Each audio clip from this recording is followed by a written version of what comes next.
इस वीडियो में हम आपको कक्षा छठी की पुस्तक हमारा अतीत का पहला अध्याय क्या कब कहाँ और कैसे पूरा पाठ आपको समझाया जाएगा और आपको इतने बेहतर ढंग से समझाया जाएगा कि आपको पूरा पाठ समझ में भी आ जाएगा और पूरा पाठ याद भी हो जाएगा। बस आपको इस वीडियो को अंत तक देखना है। कक्षा 6 के विद्यार्थियों के लिए वीडियो बहुत ही ज़्यादा महत्वपूर्ण है, साथ में ये सभी प्रतियोगिता परीक्षाओं के लिए भी बहुत ज़्यादा महत्वपूर्ण है। तो इस वीडियो को पूरा अंत तक आप सबको देखना है और इस पाठ को पूरा याद कराने की गारंटी मेरी है। ये आपके दिमाग में छप जाएगा पाठ इस वीडियो को देखने के बाद। बस इस वीडियो को आपको अंत तक देखना है। आप खुद कमेंट करके बताएंगे कि आपको कितना ज़्यादा याद हो गया है इस वीडियो को देखने के बाद। ठीक है ना, तो चलते हैं हम पाठ की तरफ। किताब का नाम है हमारा अतीत। अतीत का अर्थ तो आप सबको पता ही होगा, बीता हुआ कल, यानी जो समय बीत चुका है उसी को हम अतीत कहते हैं। ठीक है ना, तो हमारा अतीत यानी हमारा बीता हुआ कल, हमारे पूर्वजों के बारे में बात होगी इसके अंदर, हमारे भारत के बारे में बात होगी इसके अंदर। ठीक है ना, तो हमारा अतीत तो हमारा बीता हुआ कल, ये आपको समझ में आ गया है। अब चलते हैं हम अध्याय की तरफ। अध्याय पहले का नाम है क्या कब कहाँ और कैसे। अब इस नाम को भी हम थोड़ा समझ लेते हैं। तो क्या का मतलब देखें आप, क्या है इसमें बोल रहा है कि अतीत के बारे में हम क्या क्या जान सकते हैं। ठीक है ना, इसमें आपको क्या पता चलेगा इस पार्ट में कि अतीत के बारे में आप क्या क्या जान सकते हैं। अतीत कब, टाइम पीरियड क्या है अतीत का, किस समय से किस समय तक की बात की जा रही है, अतीत के जो साक्ष्य मिले हैं, सबूत मिले हैं, वो कहाँ मिले हैं। ठीक है ना, और कैसे पता लगाएं अतीत के बारे में, ये भी आपको इस वीडियो में जानने को मिलेगा। तो इस वीडियो को पूरा अंत तक देखें। पाठ का नाम हमने आपको थोड़ा सा डिफाइन कर दिया है।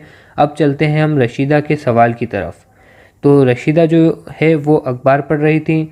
अचानक उसकी निगाह एक सुर्खी पर पड़ती है। सुर्खी किसको कहते हैं, तो ये देखें आप, ये समझे एक न्यूज़पेपर है। ठीक है ना, न्यूज़पेपर में ऊपर ही ऊपर हेडलाइन होती है इस तरीके से बड़े बड़े अक्षरों में, बोल्ड अक्षरों में।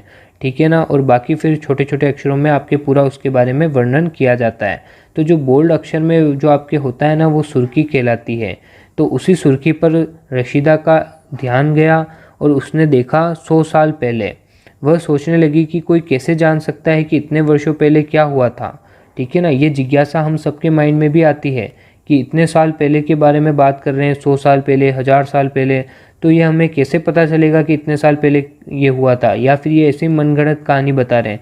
तो इतिहास को बहुत सारे लोग ऐसा भी समझते हैं कि इतिहास फेक है, मतलब नकली है, वो अपने मनगढ़ंत कहानी ही बता रहे हैं, क्योंकि हमें तो पता ही नहीं चल सकता, हम तो उस समय थे ही नहीं, 1000 साल पहले तो कोई जिंदा ही नहीं था, अब तो वो सब मर चुके होंगे, तो हमें कैसे पता चलेगा कि इतने साल पहले क्या हुआ था। तो ये सब आपको इस वीडियो के अंदर जानने को मिलेगा, तो इस वीडियो को अंत तक आप देखते रहें। तो देखिए आप कैसे पता लगाएं ये जानने के लिए कि कल क्या हुआ था। ठीक है ना, कल क्या हुआ था हमें पता लगाना है, तो हम क्या कर सकते हैं, रेडियो को सुन सकते हैं, है ना, रेडियो सुन सकते हैं, या फिर टेलीविज़न देख सकते हैं, या फिर अखबार पढ़ सकते हैं, यानी कल का अखबार भी हम पढ़ सकते हैं। कल की खबर ही आज के अखबार में आएगी। अगर परसों क्या हुआ था वो जानना है तो कल का अखबार पढ़ लेंगे हम, तो परसों की खबर पता चल जाएगी। साथ ही ये जानने के लिए कि पिछले साल क्या हुआ था, यानी पहले साल में क्या हुआ था, पिछला जो साल बीता है उस साल में क्या हुआ, तो हम क्या कर सकते हैं, ऐसे व्यक्ति से मिल सकते हैं जिसको उस समय की स्मृति हो, या फिर आप अखबार इकट्ठा करते हैं तो वो अखबार भी देख सकते हैं हम पिछले साल का ढूंढ के, कि पिछले साल की डेट का अखबार है, इसमें हम देख सकते हैं क्या क्या हुआ था। ठीक है ना, लेकिन अब सवाल यहाँ आता है कि बहुत साल पहले क्या हुआ था, ये कैसे जानेंगे हम कि 100 साल पहले, 1000 साल पहले क्या हुआ था, ये हम कैसे जान सकते हैं, इसका क्या सबूत है। ये तो हमें पता चल रहा है कि मतलब 1 साल पहले क्या हुआ ये तो हम जान लेंगे, 2 दिन पहले क्या हुआ ये भी जान लेंगे, पर ये कैसे जानेंगे कि इतने साल यानी 100 साल, इतने साल पहले क्या हुआ था। तो इसी बारे में इस पार्ट में बात की गई है, ये आपको आगे जानने को मिलेगा। यहाँ तक पार्ट का केवल ट्रेलर था, यानी पार्ट के थोड़ा सा बारे में समझाया गया है हमें। जैसे एक कोई भी पिक्चर होती है, उस पिक्चर में क्या होता है, शुरू का बहुत ही इंटरेस्टिंग पार्ट होता है, वो जो पार्ट यानी जो पूरी पिक्चर होती है उसके बीच का छोटा सा एक भाग होता है। ठीक है ना, उसी को शुरू में डाल दिया जाता है ताकि आपका इंटरेस्ट बने। उसी तरीके से आपके एनसीईआरटी बुक ने ये आपके सबसे पहले इंटरेस्ट बनाने के लिए डाला है। पार्ट यहाँ से अब शुरू होगा। ठीक है ना, तो पार्ट अभी तक शुरू नहीं हुआ है, ये आप सबको समझ लेना है। पार्ट अब यहाँ से आपके स्टार्ट हो रहा है। जो भी आपकी जिज्ञासाएं बताई गई थी, क्यूरियोसिटी बताई गई थी, वो आपके आगे समाधान किया जाएगा उस जिज्ञासाओं का। ठीक है ना, कि अतीत के बारे में कैसे हम जानेंगे। पर उससे पहले हम पार्ट पर स्टार्ट करते हैं। पार्ट लाइनवाइज पढ़ेंगे हम, तो लाइनवाइज ही हम पढ़ते हैं। ठीक है ना, तो ये सस्पेंस था यहाँ तक, अब ये सस्पेंस आपके आगे जाके खुलेगा। तो देखें आप आगे, अतीत के बारे में हम क्या जान सकते हैं। तो अब हमारे डाउट आता है कि हम क्या जान सकते हैं। जो पार्ट का नाम भी था क्या, कब, कहाँ और कैसे, तो अब क्या की बात आपके पार्ट में शुरू हो गई है, यानी यहाँ से पार्ट आपका स्टार्ट होता है। तो देखें आप, अतीत के बारे में हम बहुत कुछ जान सकते हैं। जैसे लोग क्या खाते थे, हमें ये भी पता चलेगा ना कि क्या खाते थे। पहले कुछ और खाते थे, अब कुछ और खाते हैं, ठीक है ना। पहले सब मांसाहारी थे, अब शाकाहारी भी है बहुत से लोग। तो अलग अलग चीज़ें खाते हैं। कैसे कपड़े पहनते थे, पहले पत्तों के कपड़े पहनते थे या फिर कपड़े ही नहीं पहनते थे, ठीक है ना। अलग अलग टाइप के कपड़े, अभी कुछ और नए नए फैशन के कपड़े पहन रहे, तो कपड़े के बारे में भी पता लगेगा उनके, ठीक है ना। किस तरह के घरों में रहते थे, जैसे पहले गुफाओं में रहते थे, ठीक है ना, छत्ता बनाते थे, या फिर गड्ढों में रहते थे जिसे गड्ढा घर कहते हैं, ठीक है। तो अलग अलग घरों में रहते थे, अब पक्के मकान में रहते हैं। हम आखेटक को शिकारियों के बारे में जानते हैं, ठीक है ना। आखेटक को किसे कहते हैं, देखो आखेट का मतलब खाली आखेट जो है, इस आखेट आखेट का मतलब हम बताते हैं शिकार करना। आखेट का मतलब क्या होता है, शिकार करना, और आखेटक का मतलब होता है शिकारी। तो जो शिकारी है उनके बारे में भी हमें पता लगेगा, ठीक है ना। जो पशुपालक है यानी जो पशुओं को पालता है, चराता है, उसके बारे में भी पता लगेगा, ठीक है। कृषकों के बारे में भी पता लगेगा। कृषकों किसे कहते हैं, कृषक मतलब जो कृषि करता है, ठीक है ना। जो कृषि करता है यानी खेती करता है, किसान। कृषकों का मतलब है किसानों के बारे में भी पता लगेगा, ठीक है ना। शासकों के बारे में पता लगेगा। शासक किसे कहते हैं, जो राज करता है, ठीक है ना। कहीं पे भी राज कर रहा है उसको शासक कहते हैं। तो शासकों के बारे में भी पता लगेगा। व्यापारियों के बारे में भी पता लगेगा, जो एक चीज़ का व्यापार कर रहे हैं, किसी भी चीज़ का। पुरोहितों के बारे में भी हमें पता लगता है। पुरोहित किसे कहते हैं, जो पूजा पाठ और यज्ञ करते हैं उन्हें ही पुरोहित कहते हैं, ठीक है ना। पुरोहित किसे कहते हैं, जो पूजा पाठ और यज्ञ करते हैं उनको पुरोहित कहते हैं। शिल्पकारों के बारे में पता लगेगा। शिल्पकार किसे कहते हैं, जो अपने हाथ से किसी चीज़ का निर्माण करते हैं, किसी सुंदर चीज़ का निर्माण करते हैं, उसको शिल्पकार कहते हैं, ठीक है ना। घर बनाने वाले को भी शिल्पकार कहते हैं, उनके बारे में भी पता लगेगा। कलाकारों के बारे में, जिसमें अलग अलग तरह की कला होती है, चित्रकला हो गई, ठीक है ना। ऐसे अलग अलग तरह की कलाकारों के बारे में भी हमें पता लगता है। संगीतकारों के बारे में भी पता लगता है, जो संगीत बजाया करते थे, ठीक है ना। और वैज्ञानिकों के बारे में भी पता लगता है। वैज्ञानिक किसे कहते हैं, जो विज्ञान के अंदर कोई खोज करता है, या फिर हम ऐसा कह सकते हैं जो किसी भी ज्ञान को सिद्ध करता है, उसको भी वैज्ञानिक कहते हैं, ठीक है ना। तो वैज्ञानिकों के जीवन के बारे में भी हमें जानकारियाँ हासिल हो सकती है। यही नहीं, हम ये भी पता कर सकते हैं कि उस समय बच्चे कौन से खेल खेलते थे, यानी पहले कौन से खेल खेलते थे, अब कौन से खेल खेलते हैं। जैसे अब मोबाइल में पबजी ये वगैरह खेलते हैं, फ्री फायर्स, ठीक है ना। तो पहले तो ये खेल हुआ ही नहीं करते थे, मोबाइल ही नहीं हुआ करते थे, तो कुछ पकड़नी खेलते थे, अंटियाँ खेलते थे, तो अलग अलग प्रकार के खेल खेला करते थे, ठीक है। कौन सी कहानियाँ सुना करते थे ये भी हमें पता लगेगा कि पहले के टाइम पे कौन सी कहानियाँ सुनते थे। दादी माँ की पुरानी कहानियाँ ये सुनते थे, और आज कौन सी कहानियाँ सुन रहे हैं। आज तो अलग अलग टाइप के नाटक देखते हैं, कार्टून देखते हैं, ठीक है ना। तो कहानियों से बहुत ज़्यादा असर भी पड़ता है मानसिकता पर, ठीक है। बच्चों की मानसिकता पर भी असर पड़ता है, बच्चों का माइंड किस तरीके से काम कर रहा है वो भी हमें पता लगता है। कि वो वाली कहानियाँ जो सुनते थे, एथिक्स उसमें होते थे, मोरल्स होते थे, ठीक है ना। अच्छे गुण उनको सिखाए जाते थे कि झूठ नहीं बोलना चाहिए, ऐसी कहानियाँ होती थी। आज ऐसी नहीं है, तो आज सभी अलग अलग प्रकार की कहानियाँ सुन रहे हैं, तो कहानियों का असर भी बहुत ज़्यादा होता है। तो उसके बारे में भी हमें पता लगता है। और कौन से नाटक देखा करते थे इसके बारे में भी हमें पता लगता है कि पहले कौन से नाटक देखते थे। पहले तो ऑफलाइन ही नाटक होते थे, ठीक है ना। नाटक रचे जाते थे, सब भीड़ इकट्ठा होती थी और फिर नाटक दिखाते थे, ठीक है। गुड्डा गुड्डी के नाटक होते थे। और आज देखो आप, सब पर्दे पर नाटक होते हैं, मोबाइल में हम नाटक देख सकते हैं, टीवी पर देखते हैं, टेलीविज़न पर।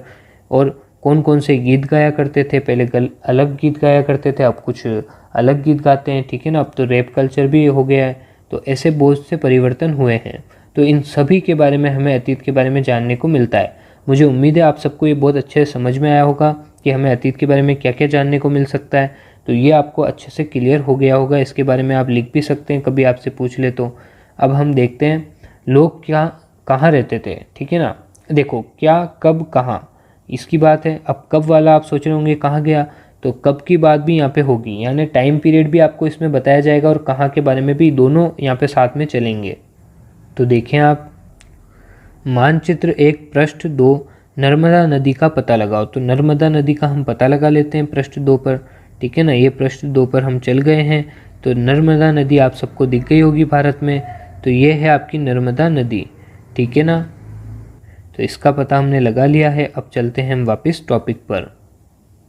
तो देखें आप, कई लाख वर्ष पहले से लोग इस नदी के तट पर रह रहे हैं। तो कई लाख वर्ष पहले, अब कैसे पता लगाया इसके बारे में, ये अभी हम पाठ के आगे पढ़ेंगे। तो अभी आप देखें कि कई लाखों वर्षों से यहाँ के इसके जो तट होता है, ठीक है ना, साइड में रह रहे हैं लोग। यहाँ रहने वाले आरंभिक लोगों में से कुछ कुशल संग्राहक थे, ठीक है ना। कुशल का मतलब है जिसमें स्किल्ड, यानी जिनको बहुत अच्छे से वो चीज़ आती है, ठीक है। संग्राहक यानी उनको, संग्राहक का मतलब क्या होता है, जो सामग्री या सामान इकट्ठा करते हैं, कुछ भी चीज़ इकट्ठा करते हैं उसको संग्राहक कहते हैं। जैसे अब ये क्या संग्राहक करेंगे, ये फल फ्रूट्स लेंगे, जड़ को लेंगे, ठीक है ना, अलग अलग चीज़ों को ये इकट्ठा करेंगे, सब्जियों को इकट्ठा करेंगे या फिर जानवरों के मांस को इकट्ठा करेंगे। तो ये कुशल संग्राहक थे, यानी बहुत अच्छे से ये सामग्री को इकट्ठा किया करते थे, अपने खाने पीने की चीज़ों को इकट्ठा किया करते थे, जो आसपास के जंगलों की विशाल संपदा से परिचित थे, ठीक है ना। अब जंगल से ये सामान ले रहे हैं, जंगल से सामग्री उठा रहे हैं, तो ये उसकी संपदा से तो परिचित होंगे ही, कहाँ पे क्या है, कहाँ पे जानवर बड़े हैं, कहाँ पे छोटे हैं, कहाँ के फूल अच्छे होते हैं, कहाँ के नहीं होते, किसके पत्ते खाने चाहिए, किसके नहीं खाने चाहिए, ये खाया था तो इससे हमारे शरीर पे कुछ और असर हो रहा था, तो इस वजह से ये नहीं खाना चाहिए। तो ऐसे उनको बहुत अच्छे से इसके बारे में भी ज्ञान हो गया था। अपने भोजन के लिए वे जड़ों, फलों, जंगल के अन्य उत्पादों का सही से संग्रहण किया करते थे, ठीक है ना। जड़ों को लेते थे, फलों को लेते थे, जंगल के जो अन्य उत्पाद हैं उनको भी ये संग्रह किया करते थे। उत्पाद का मतलब आपको बता देते हैं, प्रोडक्ट। उत्पाद का मतलब क्या होता है, प्रोडक्ट। प्रोडक्ट क्या होता है, अब आप कहेंगे प्रोडक्ट क्या होता है, तो प्रोडक्ट वो होता है जो मनुष्य के काम में आता है, ठीक है ना। जो भी चीज़ें हैं खाने पीने की या किसी भी टाइप की, वो सब प्रोडक्ट में आती है, उत्पाद, ठीक है ना। उत्पाद यानी किसी भी चीज़ का निर्माण करते हैं जो मनुष्य के काम में आती है, तो उन सब का भी वो संग्रह किया करते थे, ठीक है। वे जानवरों का आखेट शिकार भी किया करते थे, उनको मारा करते थे जानवरों को और खाते थे, ठीक है। अब हम चलते हैं आगे। तो अब देखें आप, अब तुम उत्तर पश्चिम की सुलेमान और किरथर पहाड़ियों का पता लगाओ। तो सुलेमान और किरथर पहाड़ियों का भी पता लगाएं, उससे पहले आपको एक और चीज़ समझा देते हैं। तो ये देखें आप, इसमें हम थोड़ा सा इसको छोटा कर देते हैं। अब देखें आप, ये समझिए आप, ये ऊपर ही ऊपर होता है उत्तर, नीचे होता है दक्षिण, यहाँ पे होता है पश्चिम, यहाँ पे होता है पूर्व। तो यहाँ पे क्या बोल रहा है, उत्तर पश्चिम, ठीक है ना। तो यानी उत्तर ये हो गया, पश्चिम ये हो गया, तो इस साइड के बारे में बात कर रहा है। तो ये आपको अच्छे से समझ में आना चाहिए कि ये इधर की साइड के बारे में बात कर रहा है। अब यहाँ पे देखें आप, नीचे आपको लिखा होगा उत्तर पूर्व, ये लिखा हुआ है, आप देख रहे हैं उत्तर पूर्व। तो अब देखें आप, बताएं, ये उत्तर हो गया, ये पूर्व हो गया, तो ये उत्तर पूर्व हो गया, ठीक है। ऐसे ही आपको ये सारा कॉन्सेप्ट समझना है। तो हमने बताया उत्तर पश्चिम मतलब इधर ऊपर वाला एरिया, तो वो हम चेक कर लेते हैं कि क्या वो सही है कि नहीं है। तो यहाँ पे हमें सुलेमान और किरथर पहाड़ियों को ढूंढना है। तो ये देख लें आप, सुलेमान पहाड़ी और ये किरथर पहाड़ी, हमने जैसा आपको बताया, ये हो गया उत्तर, ये हो गया पश्चिम, तो उत्तर पश्चिम में ये हो गया, ठीक है ना। सुलेमान और किरथर पहाड़ियाँ आपने देख ली। अब चलते हैं हम टॉपिक की तरफ। तो देखें आप, इसी क्षेत्र में कुछ ऐसे स्थान हैं जहां लगभग 8000 वर्ष पूर्व, कितने, 8000 वर्ष पूर्व स्त्री पुरुष ने सबसे पहले क्या गेहूं और जौ की फसलों का उपजाना आरंभ किया। गेहूं और जौ की फसल उगाई थी, ठीक है ना। कहाँ पे उगाई थी, सबसे पहले तो सुलेमान और किरथर पहाड़ियों में, जो भारत के उत्तर पश्चिम में स्थित है, ठीक है ना। आपको समझ में आ गया, उत्तर पश्चिम में है सुलेमान और किरथर पहाड़ियाँ। और ये क्या उगाया था वहाँ पे, गेहूँ और जौ सबसे पहले उगाया था। उन्होंने भेड़ बकरी और गाय बैल जैसे पशुओं को पालतू बनाना शुरू किया और वे लोग गांव में रहते थे, ठीक है। अभी तक हम देख लो 2 फैक्ट्स पढ़ चुके हैं। फैक्ट्स मतलब तथ्य, हम 2 तथ्य समझ चुके हैं। पहला तथ्य हमने नर्मदा नदी का समझा कि वहाँ पर जो लोग रहते थे वो कई लाख वर्षों से रह रहे हैं और वहाँ के जो लोग थे वो कुशल संग्राहक थे, ठीक है ना, जो उसके तट पर रहते थे। तो ये पहला फैक्ट हमने पढ़ा। दूसरा हमने क्या पढ़ा कि सुलेमान और किरथर पहाड़ियाँ हैं, वहाँ पर गेहूँ और जो सबसे पहले उगाया गया था, ठीक है ना, और वहाँ पे पालतू पशुओं को भी पालना शुरू कर दिया था। तो ये 2 फैक्ट हमने अभी तक पढ़ लिए हैं। ऐसे तथ्य आपको याद रखने चाहिए, अपनी कॉपी के अंदर आप नोट भी कर सकते हैं। बाकी आगे चलते हैं हम, इसके नोट्स भी आप अगर कहेंगे तो वो भी आपको प्रोवाइड करा देंगे हम।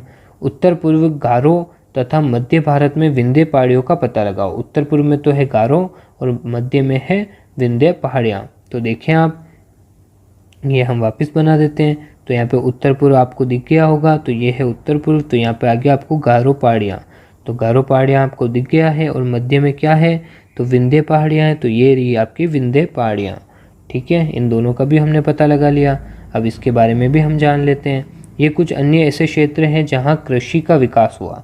यहाँ क्या हुआ था, कृषि उन्नयन हुई थी, यानी कृषि में बढ़ोतरी हुई थी, ठीक है। यानी जो किसान कृषि करता है, खेती करता है वो खेती अच्छे से करने लगा था, अच्छी चीज़ों का, अच्छी सामग्री का इस्तेमाल कर रहा था, अच्छे यंत्रों का इस्तेमाल कर रहा था, तो इसमें बढ़ाव हुआ था, विकास हुआ था। यहाँ सबसे पहले चावल उगाया गया, ठीक है ना। यहाँ पे क्या, सबसे पहले चावल उगाया गया, ये भी आपको याद रखना है, ठीक है। गारो और भारत की विंध्य पहाड़ियों में चावल भी उगाया गया और कृषि का विकास हुआ, जिसमें विंध्य के उत्तर में स्थित है।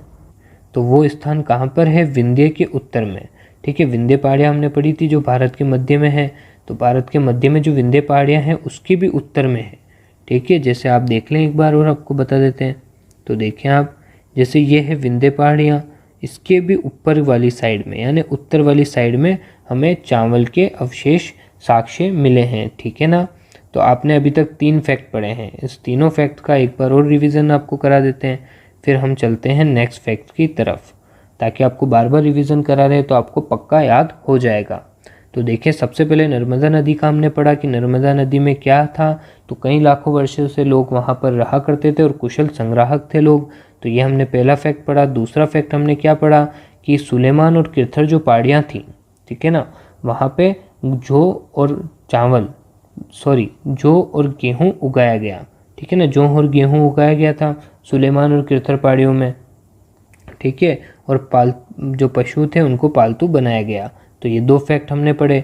फिर तीसरा फैक्ट हमने क्या पढ़ा, तीसरा फैक्ट हमने पढ़ा कि गारो जो कहाँ पे है, उत्तर पूर्व में है, ठीक है ना। सुलेमान और किरथर पहाड़ियाँ का है तो उत्तर पश्चिम में है, ठीक है। और उत्तर पूर्व में क्या है, तो गारो है, और मध्य भारत में विंध्य पहाड़ियाँ हैं। तो उधर हमने क्या देखा कि विंध्य पहाड़ियों के भी उत्तर में चावल सबसे पहले उगाया गया। जो मध्य भारत के अंदर विंध्य पहाड़ियाँ हैं उसके भी उत्तर में चावल सबसे पहले उगाया गया, उसके हमें सबूत मिलते हैं, ठीक है ना।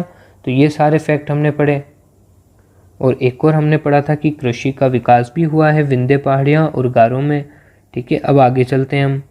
मानचित्र पर सिंधु तथा उसकी सहायक नदियों का पता लगाने का प्रयास करो। सबसे पहले हम देख लेते हैं एक बार सहायक नदियाँ क्या होती हैं। यहाँ पे ही लिखा हुआ है कि सहायक नदियाँ उन्हें कहते हैं जो एक बड़ी नदी से मिल जाती है, ठीक है। जो एक बड़ी नदी है उसमें जो छोटी छोटी नदियाँ होती है, जैसे पेड़ होता है ना, उसी तरीके से आप समझ सकते हैं। तो ये आप देख सकते हैं, तो इस टाइप से होती है जो इसी बड़ी नदी में मिल जाती है छोटी छोटी नदियाँ, तो उसी को हम सहायक नदी कहते हैं। तो सिंधु की सहायक नदियाँ देख लेते हैं हम। तो यहाँ पे आपको दिख गई होगी, ये है आपकी सिंधु नदी, इसकी सहायक नदी है सतलज होगी, रावी होगी, चेनाब होगी, चेलम होगी, ठीक है। ये सब इसकी सहायक नदियाँ हैं। तो ये आपको दिख गया होगा ये पूरा एरिया, ठीक है। ये कहाँ पे है, उत्तर पश्चिम में है। अब चलते हैं इसके फैक्ट की तरफ। सहायक नदियाँ उन्हें कहते हैं जो एक बड़ी नदी में मिल जाती है, जो हमने अभी समझा। लगभग 4700 वर्ष पूर्व इन्हीं नदियों के किनारे कुछ आरंभिक नगर फले फूले, ठीक है ना। यहाँ पर क्या हुआ कि कुछ जो शुरुआती नगर थे, जो शुरुआत में नगर बने, वो इसी के यहाँ पर फूले फले थे 4700 वर्ष पहले। और आगे देखते हैं, गंगा व इसकी सहायक नदियों के किनारे समुद्र तटवर्ती इलाकों में नगरों का विकास 2500 वर्ष पूर्व हुआ। देखो, अभी तक हमने क्या देखा कि आरंभिक नगर जो फले फूले थे वो 4700 वर्ष पूर्व फूले, और जो मतलब नगरों का विकास कब से प्रारंभ हुआ, तो गंगा और उसकी सहायक नदियों के किनारे हुआ था, ठीक है ना। वो 2500 वर्ष पूर्व हुआ था, 2500 वर्ष पूर्व की बात की जा रही है, यानी 2500 साल पहले, ठीक है। तो अभी तो एक और आपके मन में डाउट आ सकता है कि आप कहेंगे कि अभी तो 2022 चल रहा है, ठीक है ना, 2022 चल रहा है अभी, तो 2500 वर्ष तो हुए ही नहीं है, तो ये 2500 वर्ष कैसे बता रहा है, ठीक है ना। तो आपके मन में डाउट आ सकता है ये। तो आपको एक और चीज़ हम बता देते हैं कि आपके जो टाइम पीरियड चलता है वो AC और BC में चलता है, ठीक है ना। AC और BC में चलता है, बिफोर क्राइस्ट और AC, ठीक है ना। तो देखें आप, BC और AC में आपका टाइम पीरियड चलता है, यानी ईसा पूर्व और EC में चलता है। तो ये टाइम पीरियड कैसा होता है कि यहाँ पे आप देखिए, जो ईसा मसीह थे उनका जब जन्म हुआ था उसको हम आधार मानते हैं 0। अब उनके जन्म के बाद से जो भी समय पीरियड बीता उसको हम ईस्वी में देखते हैं, और ईस्वी पूर्व हम देखते हैं जो ईसा के जन्म से पहले, ठीक है ना। जैसे आपके माइनस में भी गिनतियाँ होती है, -1 -2, ठीक है ना, माइनस माइनस में भी आपकी गिनतियाँ होती है।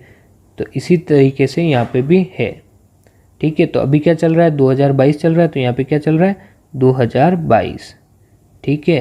तो 2022 यहाँ पे चल रहा है, तो उससे भी पहले टाइम पीरियड बहुत ज़्यादा था यहाँ पे, ठीक है ना, उससे पहले भी। तो हम जब भी बात करेंगे यानी वर्ष पूर्व, तो हम बात कर रहे हैं यहाँ से लेके पूर्व तक की, ठीक है। तो ये आपको पता होना चाहिए। जैसे 2022 चल रहा है तो उससे भी पहले, तो पूर्व की बात की जा रही है यानी पीछे की बात की जा रही है। ओके, ये आपको समझ में आना चाहिए। अगर नहीं आया है तो इसको हम एक और डेडिकेटेड वीडियो बनाकर समझा देंगे अगर आप कमेंट करेंगे तो। आगे चलते हैं। गंगा तथा इसकी सहायक नदी सोन का पता लगाओ। तो गंगा और इसकी सहायक नदी सोन का भी हम पता लगा लेते हैं एक बार। तो देखें आप यहाँ पे, आप देखें गंगा और इसकी सोन नदी कहाँ पर आपको नज़र आ रही है। तो आप सबको नज़र आ गई होगी, ये है पूरी गंगा नदी, ठीक है ना। गंगा नदी आपको नज़र आ गई है, ये सोन नदी हो गई आपकी इसकी सहायक नदी, ठीक है। तो ये सब इसकी सहायक नदी है। तो आप देख लें ये गंगा नदी आपको नज़र आ गई होगी, बहुत बड़ी नदी है। तो अब चलते हैं हम आगे की तरफ। गंगा के दक्षिण में इन नदियों के आसपास का क्षेत्र प्राचीन काल में मगध नाम से जाना जाता था। जो मगध नाम दिया गया है वो नाम के बारे में हम आगे बात करेंगे जब इतिहास में आपके आएगा, अभी नाम के बारे में नहीं। मगध एक बहुत ही शक्तिशाली राज्य था, ठीक है ना, और इसको राजधानी भी बहुत से मतलब शासकों ने बनाया था मगध को। तो मगध जो नाम था वो अभी कहाँ पर है, बिहार में है। अभी उसको बिहार नाम से जानते हैं मगध को, ठीक है। तो बिहार के अंदर ही मगध था और मगध कहते थे हम, और अब उसको बिहार कहने लगे हैं। इसके शासक बहुत शक्तिशाली थे, उन्होंने एक विशाल राज्य स्थापित किया था। वहाँ के जो शासक थे वो बहुत ही ज़्यादा शक्तिशाली थे। वहाँ पे जो राज करते थे मगध पर, वो इतने ज़्यादा शक्तिशाली थे कि उनसे लोग डरते थे और वो मगध से ही पूरे भारत पर राज किया करते थे। मगध उनकी राजधानी थी यानी मेन एरिया था, वहाँ पर ही वो सुरक्षित रहते थे। तो मगध बहुत अच्छी चीज़ है, आपको किसी टॉपिक में पढ़ाएंगे हम डिटेल में। अभी इधर इसको समाप्त करते हैं, आगे चलते हैं, ठीक है ना। देश के अन्य हिस्सों में भी ऐसे राज्यों की स्थापना की गई। आगे चलते हैं। लोगों ने सदैव उपमहाद्वीप के एक हिस्से से दूसरे हिस्से तक यात्रा की। अब देखें उपमहाद्वीप किसे कहते हैं, उससे पहले हम एक छोटा सा ये जो यहाँ पे आपके टॉपिक लिखा हुआ है इसको भी एक थोड़ा सा देख लेते हैं। मानचित्र एक दक्षिण एशिया, आधुनिक भारत, पाकिस्तान, बांग्लादेश, नेपाल, भूटान और श्रीलंका और अफगानिस्तान, ईरान, चीन तथा म्यांमार आदि पड़ोसी देशों को दर्शाता है, ठीक है ना। जो भी मानचित्र आपको दिया गया है उसमें आपने देखा होगा भारत के साथ आपके यहाँ पे पाकिस्तान भी आ गया, ठीक है ना, अफगानिस्तान भी आ गया ऊपर की साइड, यहाँ पे आपके चीन भी आ गया। तो ऐसे बहुत से आपके आ रहे हैं। तो यही इसी के बारे में बता रखा है। आगे चलते हैं, थोड़ा सा और देख लेते हैं इसको। दक्षिण एशिया एक महाद्वीप से छोटा है, लेकिन विशालता तथा बाकी एशिया से समुद्रों, पहाड़ियों, पर्वतों से बटे होने के कारण इसे प्राय उपमहाद्वीप कहा जाता है। तो देखें आप, पहले तो आपको हम समझाते हैं महाद्वीप किसे कहते हैं और उपमहाद्वीप किसे कहते हैं। उससे भी पहले आपको समझना पड़ेगा कि द्वीप किसे कहते हैं। तो सबसे पहले हम आपको समझाएंगे द्वीप किसे कहते हैं, फिर थोड़ा सा कॉन्सेप्ट आप समझते हुए चले। तो द्वीप वो होता है जो चारों तरफ जल से घिरा हो, यहाँ से भी जल है, यहाँ पे भी जल है, यहाँ पे भी जल है, यहाँ पे भी जल है।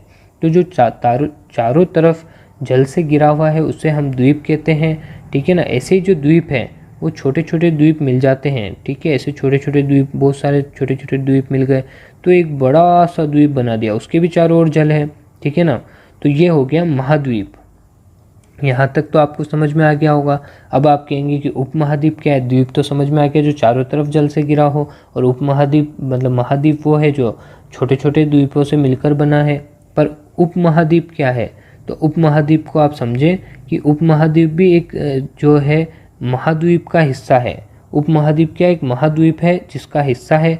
जैसे भारत भी एक उपमहाद्वीप है, तो वो भी महाद्वीप का हिस्सा है, ठीक है ना। तो महाद्वीप का हिस्सा तो होता है, पर वो उसमें थोड़ा सा जो उसका जो एक दो राज्य होते हैं वो कुछ हटके होते हैं, यानी जो अलग होते हैं। जैसे आप देख सकते हैं कि भारत में जो ऊपर ही ऊपर है वो क्या है, जम्मू कश्मीर है। वहाँ पे बहुत ज़्यादा ठंड पड़ती है, बर्फ़ होती है, ठीक है। वहाँ पे पहाड़ियाँ हैं, पर्वत है, तो ये बिल्कुल ही अलग है एशिया से। तो एशिया जो महाद्वीप है उसमें बिल्कुल ही अलग जा रहा है ये, ठीक है ना। उसमें एक अलग ही मतलब चीज़ आ रही है उधर, तो इस वजह से उसको उपमहाद्वीप कहा जाता है। ऐसा ही आपके इसमें लिखा हुआ है, देखें आप, दक्षिण एशिया एक महाद्वीप से छोटा है, ठीक है ना, लेकिन विशालता तथा बाकी एशिया में समुद्रों, पहाड़ियों, पर्वतों से बटे होने के कारण, ये सारी विशेषता होने के कारण उससे क्या कहा जाता है, उपमहाद्वीप कहा जाता है। आगे चलते हैं तो यहाँ पे आपको महाद्वीप समझ में आ गया होगा, उपमहाद्वीप। ठीक है, तो एक उपमहाद्वीप से दूसरे उपमहाद्वीप भी लोग यात्रा किया करते थे। ठीक है ना, एक स्थान से दूसरे स्थान भी लोग यात्रा करते थे।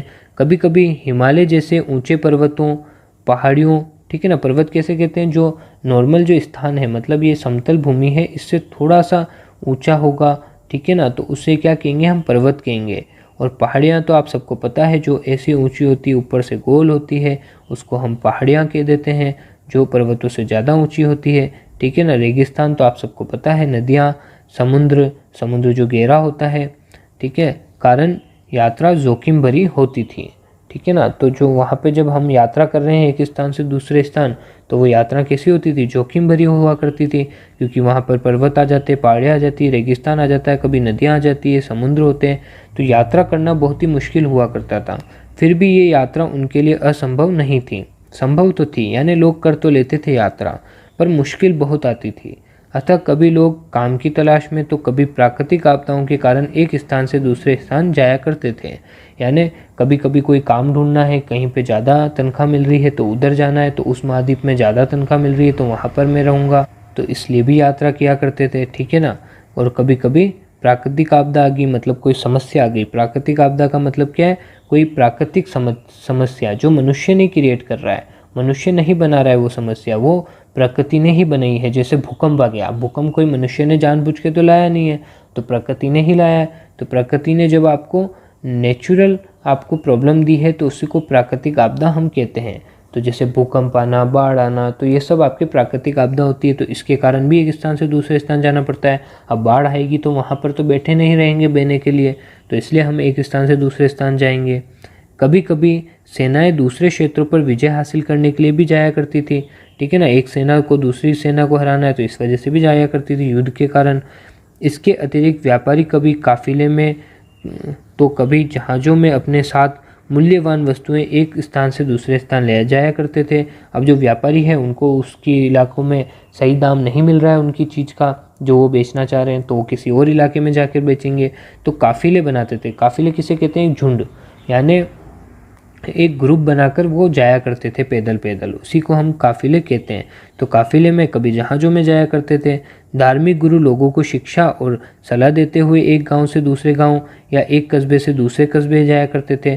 धार्मिक गुरु जो धर्म के बारे में सिखाया करते थे, अच्छाई और बुराई के बारे में सिखाया करते थे, अंधेरे से आपको उजाले की तरफ लाया करते थे, तो वो सब भी आपके एक स्थान से दूसरे स्थान जाया करते थे। अब तो इंटरनेट का ज़माना है, तो आपको देखो मैं किसी और स्थान पर बैठा हूँ, आप किसी और स्थान पर बैठे हैं, तो भी आप इस वीडियो से सीख रहे हैं, मेरे ज्ञान आप ले रहे हैं इस वीडियो में।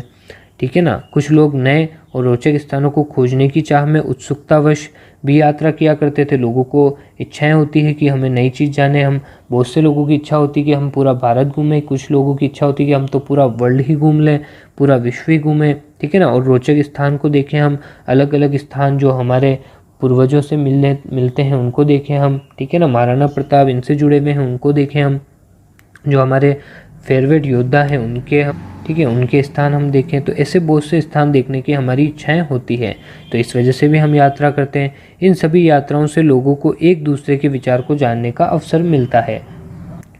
ठीक है ना, तो हम अगर किसी और इलाके में जाएंगे तो उनकी विचारधारा कुछ और होगी। ठीक है ना, वो कुछ और तरीके से सोचते होंगे, उधर की शिक्षा अलग होगी, हमारी शिक्षा अलग है, तो ऐसे अलग अलग शिक्षाएं होती है, तो उसके बारे में भी हमें पता लगता है। हमारी जो भारतीय संस्कृति है वो सभी संस्कृतियों से मिलकर बनी है, तो इस वजह से हमारी भारतीय संस्कृति में विविधता में एकता है, यानी विविध है हमारी भारतीय संस्कृति पर उसमें भी एकता है।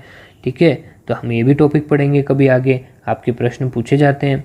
आज लोग यात्राएं क्यों करते हैं?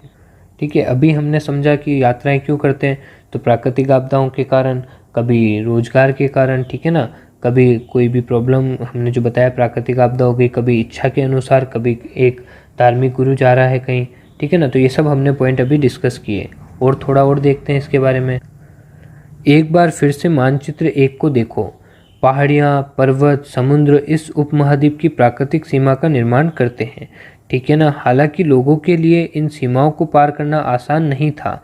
उन्होंने ऐसा चाहा वैसा वे कर सके। ठीक है ना, जिन्होंने ऐसा चाहा वे वैसा कर सके। वे पर्वतों की ऊंचाई को छू सके, गहरे समुद्र को पार कर सके। उपमहाद्वीप के बाहर से भी कुछ लोग यहाँ आए और यहीं बस गए, ठीक है ना। लोगों के इस आवागमन ने हमारी सांस्कृतिक परंपराओं को समृद्ध बनाया, ठीक है, समृद्ध किया था हमारी जो संस्कृति है उसको, क्योंकि एक स्थान से दूसरे स्थान आ रहे हैं तो अपना अच्छा ज्ञान भी लेकर आ रहे हैं, ठीक है ना। तो बुराइयां भी लेकर आते हैं वैसे साथ में, पर वो बुराइयों को हमें छोड़ना चाहिए और जो अच्छाई है उसी को हमको देखना चाहिए, ठीक है ना। कई सौ वर्षों से लोग पत्थर को तराशने, संगीत रचने, यहाँ तक कि भोजन बनाने के नए तरीकों के बारे में भी एक दूसरे के विचारों को अपनाया करते हैं, ठीक है। अलग अलग जगह के अलग अलग भोजन फेमस होते हैं, तो वहाँ के लोग यहाँ आएंगे तो यहाँ पर भी उस टाइप का भोजन बनेगा, ठीक है। यहाँ पे भी लोग उसको ट्राई करेंगे क्योंकि लोगों को नई चीज़ें करना अच्छा लगता है। अब आगे बढ़ते हैं अब हम देखते हैं देश के नाम। तो देश का जो नाम पड़ा वो कैसे पड़ा। अपने देश के लिए हम प्राय इंडिया शब्द या भारत शब्द जैसे नामों का प्रयोग करते हैं। हम कहते हैं हम इंडिया में रहते हैं, या फिर हम कहते हैं हम भारत में रहते हैं। बहुत से हम ये भी कहते हैं हम हिंदुस्तान में भी रहते हैं, ठीक है ना। इंडिया जो शब्द है इंडस से निकला है। इंडिया शब्द किससे निकला है? इंडस शब्द से बना है।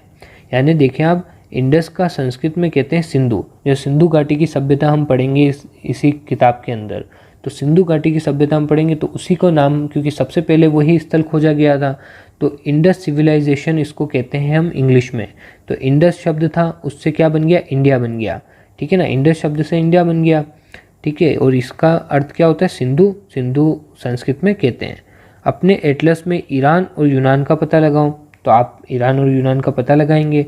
फिर आप देखें कि लगभग 2500 वर्ष पूर्व उत्तर पश्चिम की ओर से आने वाले ईरानियों और यूनानियों ने सिंधु को हिंदोस का, जो सिंधु शब्द था उसको क्या कह दिया उन्होंने? हिंदोस कह दिया, क्योंकि उनकी भाषा में उन्होंने हिंदोस बोल दिया, अथवा इंदोस भी बोला उन्होंने। और इस नदी के पूर्व में स्थिर भूमि प्रदेश को इंडिया कहा। जो नदी के पूर्व में स्थिर भूमि है, यानी पूर्व वाली इस साइड में जो भूमि थी उसको क्या कहा? इंडिया कह दिया। और फिर बाद में क्या हुआ? पूरे को ही इंडिया कहने लग गए। भरत नाम का प्रयोग उत्तर पश्चिम में रहने वाले लोगों के एक समूह ने किया था। भरत शब्द का इस्तेमाल किया तो भारत हो गया। इस समूह का उल्लेख संस्कृत के आरंभिक लगभग 3500 वर्ष पुरानी कृति ऋग्वेद में भी मिलता है। आप सबको पता है जो अपने वैदिक धर्म है उसकी सबसे मेन जो पुस्तक है वो है वेद, जिसमें 4 वेद है, ऋग्वेद, यजुर्वेद, सामवेद और अथर्ववेद। तो ऋग्वेद जो है आपके, उसमें इसके बारे में पता लगता है 3500 वर्ष पुरानी ऋग्वेद में। बाद में इसका प्रयोग देश के लिए होने लगा, ठीक है ना। इन सब जो शब्दों का प्रयोग था देश के लिए होने लगा, क्योंकि जब हम एक ही टाइप के बाहर के लोग अलग अलग शब्द का उन्होंने प्रयोग किया तो हम बोलते बोलते वो शब्द बदल जाता है, तो बदलते बदलते वो इंडिया, भारत ऐसा हो गया, ठीक है ना। तो हमने कोई सोच समझ के नाम नहीं रखा था, लोगों ने हमें कुछ और नाम दिया, हमने उससे कुछ और बना दिया। पर आज भी हमें प्राउड है हमारे भारत और इंडिया पर। आगे हम अतीत के बारे में कैसे जाने, अब यहाँ पर हम आ चुके हैं, तो ये हम नेक्स्ट पार्ट के अंदर कवर करेंगे। अभी तक आपको ये पूरा जहाँ तक भी हमने पढ़ाया है वो आपको समझ में आ रहा है और याद हो रहा है? आप हमें कमेंट करके बताएं। और अगर वीडियो अच्छी लगी है तो लाइक कर दें, शेयर कर दें।